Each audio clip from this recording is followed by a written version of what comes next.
Yeah, both people should be able to ask questions. That seems like that makes sense to me. And then, okay, did we have a clip of Candace up or? Oh, Candace? No. No. Okay. But we do have breaking news. Breaking news.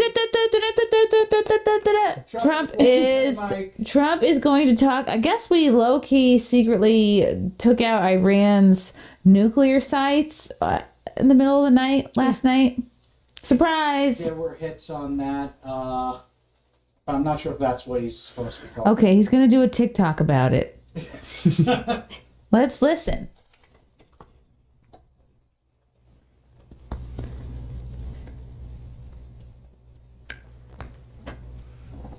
Thank you very much. A short time ago, the U.S. do you think he military has? carried out massive precision strikes on the 3 key nuclear facilities in the Iranian regime: Fordow, Natanz, and Esfahan. Everybody heard those names sound like made-up for places. years as they built this horribly destructive enterprise. Our objective was the destruction of Iran's nuclear enrichment capacity and a stop to the nuclear threat posed by the world's #1 state sponsor of terror. Tonight, I can report to the world that the strikes were a spectacular military success. Iran's key nuclear enrichment facilities have been completely and totally obliterated. Iran, the bully of the Middle East, must now make peace. If they do not, future attacks will be far greater and a lot easier. For 40 years, Iran has been saying death to America, death to Israel. They have been killing our people, blowing off their arms, blowing off their legs with roadside bombs. That was their specialty. We lost over 1,000 people, and hundreds of thousands throughout the Middle East and around the world have died as a direct result of their hate. In particular, so many were killed by their general, Qasem Soleimani. I decided a long time ago that I would not let this happen. It will not continue. I want to thank and congratulate Prime Minister Bibi Netanyahu. We worked as a team like perhaps no team has ever worked before. And we've gone a long way to erasing this horrible threat to Israel. I want to thank the Israeli military for the wonderful job they've done. And most importantly, I want to congratulate the great American patriots who flew those magnificent machines tonight, and all of the United States military on an operation the likes of which the world has not seen in many, many decades. Hopefully, we will no longer need their services in this capacity. I hope that's so. I also want to congratulate the chairman of the Joint Chiefs of Staff, General Dan Raisin Kane, spectacular. Oh my God, the chicken guy? And all of the brilliant Raisin military Kane? That's what I thought. in this attack.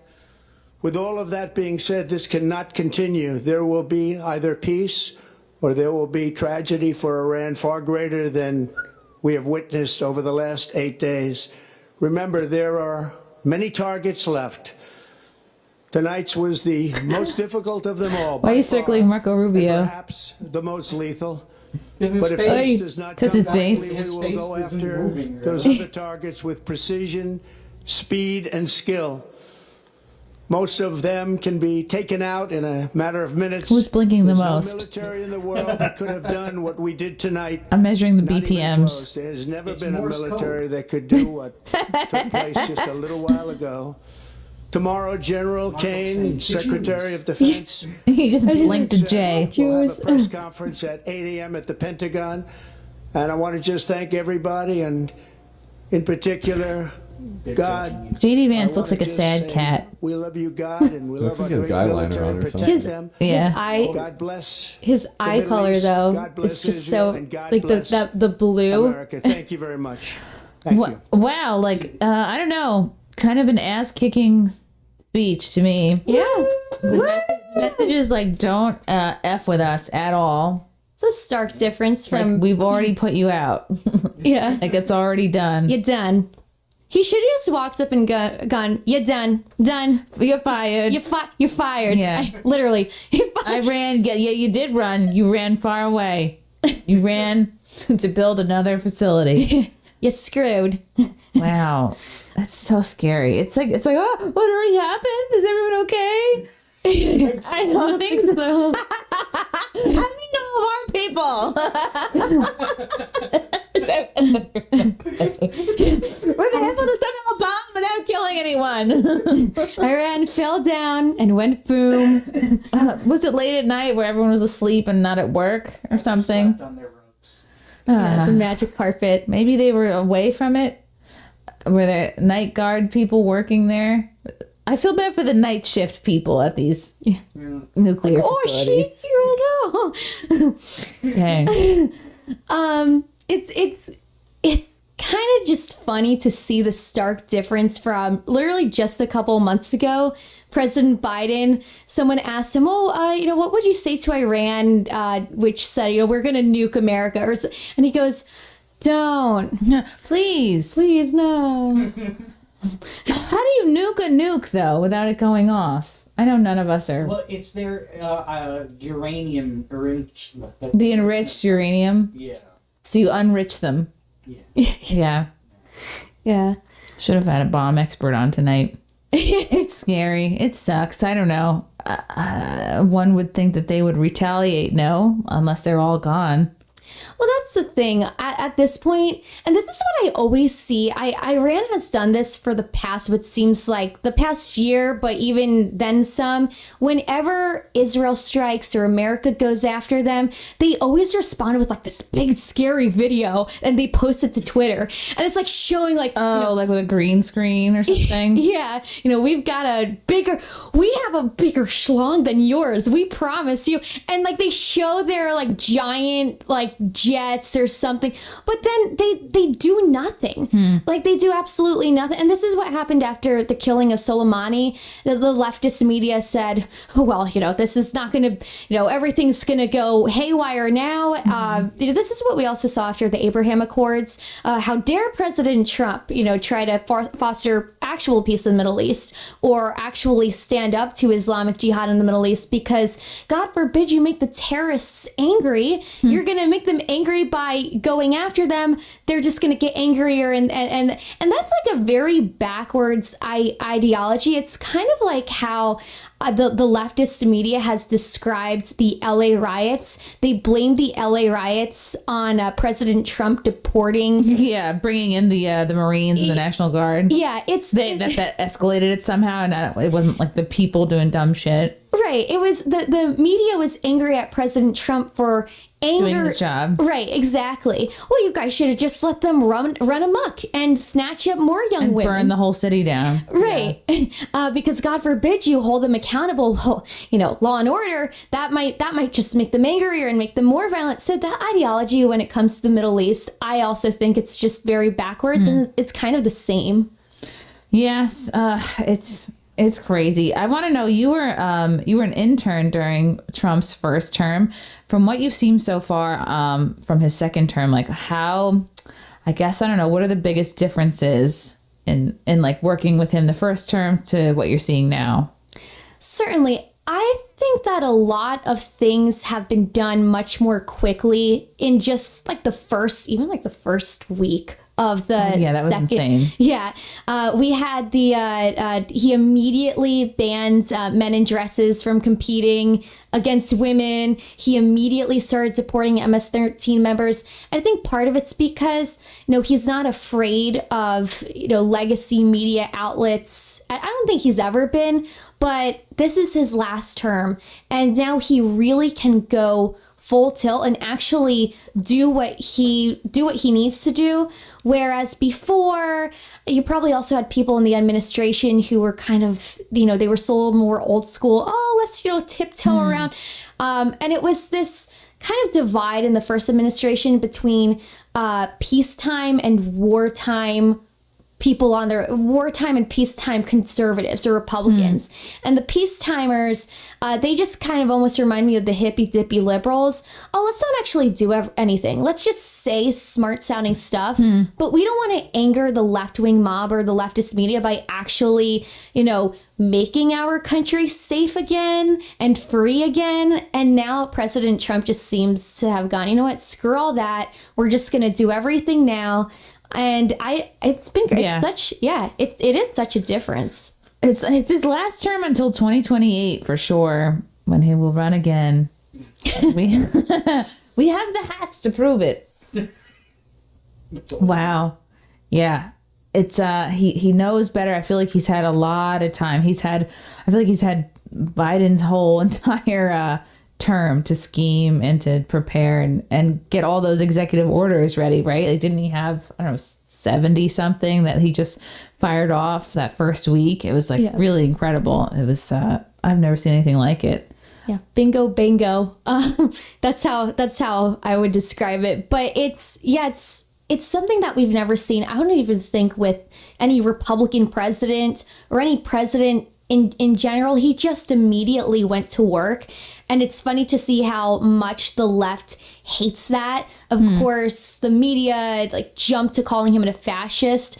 But like the problem is that they've been saying that for 10 years and it's stale. Like, get a new insult. The Nazi cliche is it's staler than a year-old bagel. Like, find something new, because they can't, like, they're so out of touch. It just reminds me of the squawking women on The View. Oh, God, that show only exists for like a podcast like ours to just like watch clips of and react to. I don't think anybody's actually sitting down and watching it, or it's like on in airports or dentists and stuff like that. Yeah. Well, what else would you want to see as you're getting your fillers and you're getting your cavities? More Novocaine. Whoopi's haircuts. Just knock me out already. Who do you think that Trump has around him now in his second term is like really helping him that wasn't there the first time? Yeah. I think JD Vance. It seems JD Vance is very strong as a vice president, and his major job, of course, I was an intern actually for Vice President Mike Pence, and it was a great time. And I really liked him in office. It was a great experience. Right now, I think that Vance is very aligned with what needs to be done as wartime conservatives, and as people who are has an administration that's really trying to help America recuperate from basically everything under the sun that Joe Biden did. He has a lot of people who actually want to do things, and it partially helps that you don't have these bureaucrats in office anymore. So a big problem was that even during the first administration and previously, you had these long-time career bureaucrats whom they would still remain in their agency positions no matter who the president was, and they seem to maybe just get by under the radar. Like Nancy Pelosi? I don't know. What are we waiting until she's 150 years old? I mean, she is out. She's technically out of the House Speaker position, but she's still around. They're still trying to like wheel her in sometimes. Yeah, she's still floating around, haunting the halls. Yeah. What was the other lady who they literally did wheel in to do a vote? Oh, didn't she die? Yeah. Oh, What the hell was her Feinstein. name? Yeah. Justine Feinstein. That's my name. Don't be smart her name. So, How could you take your pink LaCroix and leave? It's disgusting anyway. That is hate speech. Wow. So JD Vance is a good kind of like, he's in repair mode for the country, basically. Yeah. He really seems to be, and I don't want to give I'm probably going to plug my own friends here, but I have to give a shout out to Will Sharf. Will Sharf is basically the guy in President Trump's administration who hands the president every single executive order. So Wow. you'll always see him. And some of the photos are hysterical because he'll walk in and it's this giant, and it just goes to show, if you want to see how much work the president is doing, just look at Will Sharf and his stack of orders just like going up to Is it his job to like get the leather bound file for each one printed out? Oh no, there's a spelling error. I gotta print it out again. Yep. Wow. Yep. That's a lot of work. Yeah. And he just stands there patiently waiting outside the Oval Office. Okay, dump here. Oh, but he I just love how he announces every single order. Oh, yeah. Okay, and it's very formal. Mr. President, this is the order to keep women with certain parts out of the women's women with certain This parts. is the anti-women with penis bill. Yeah. And you have to sign it with this big pink pen here. There was a tweet from Candace Owens that I saw. She was reacting to Trump's swift action against Iran. A full payload of bombs was dropped, followed by "Now is the time for peace." Utterly deranged. If we had raised the $100 million Adelson gave him on GoFundMe, maybe he would have kept his promises. Guess we'll never know. What is she talking I about? think she's drunk. She needs to take a nap. Sounds like she had too much Kamala juice. What are we? I don't know. Again, I don't know anything. But what are we supposed to do? Like, let them bomb us? Sit on your hands. Just like I would ask her. Okay, so would that be your decision for every single? You know, again, we don't want the illegal aliens to set California on fire. So should we just like not Let them be? Yeah, let them be and just.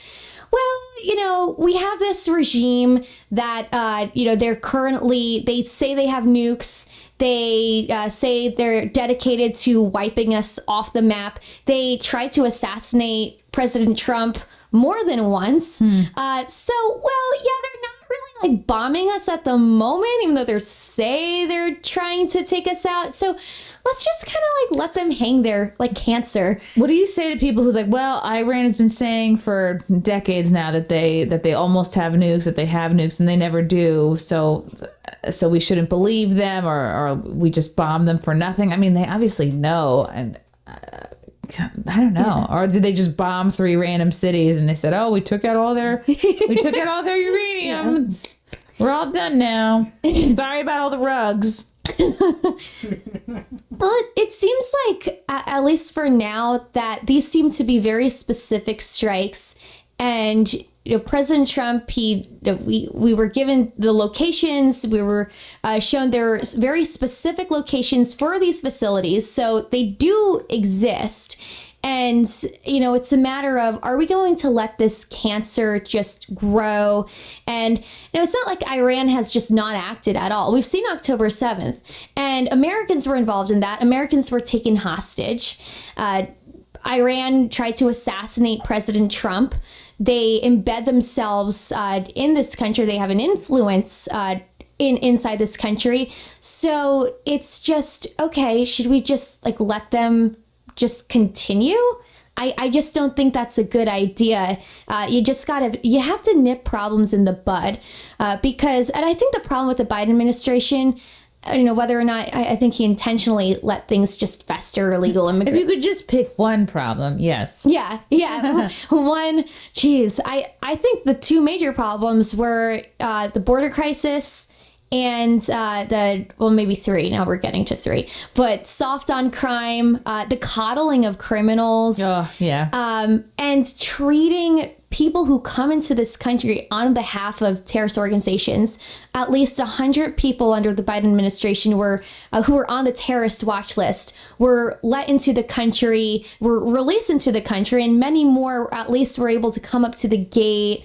And then you had, of course, we're seeing these so-called students. Oh, we're just innocent. The students, yeah. 30 student activists who claim they want to destroy Western civilization and who set fire to our streets.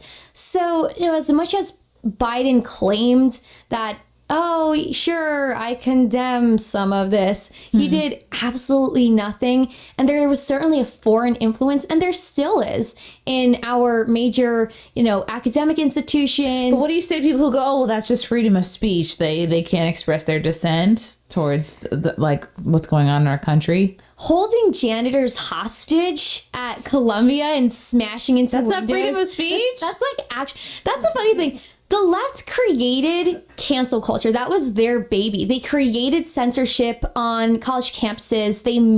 I was there. You interviewed me a couple of years ago when I was facing this mob on my campus. It was, oh, right. Yep. Yeah. I was chased down the street. My professors took to social media to like put a target on my back. Jeez. I wasn't allowed to have this conservative club on campus because we believed in the U.S. Constitution, and the school said the Constitution was quote unquote exclusionary to international students.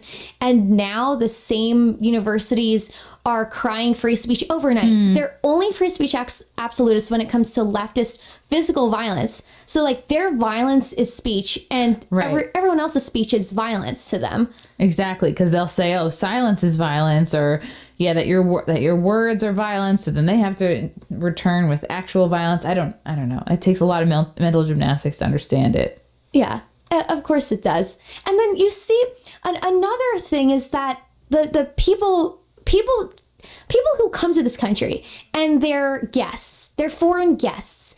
Like they claim they want to destroy Western civilization. What's his name? I'm so bad at pronouncing. Arnold Schwarzenegger.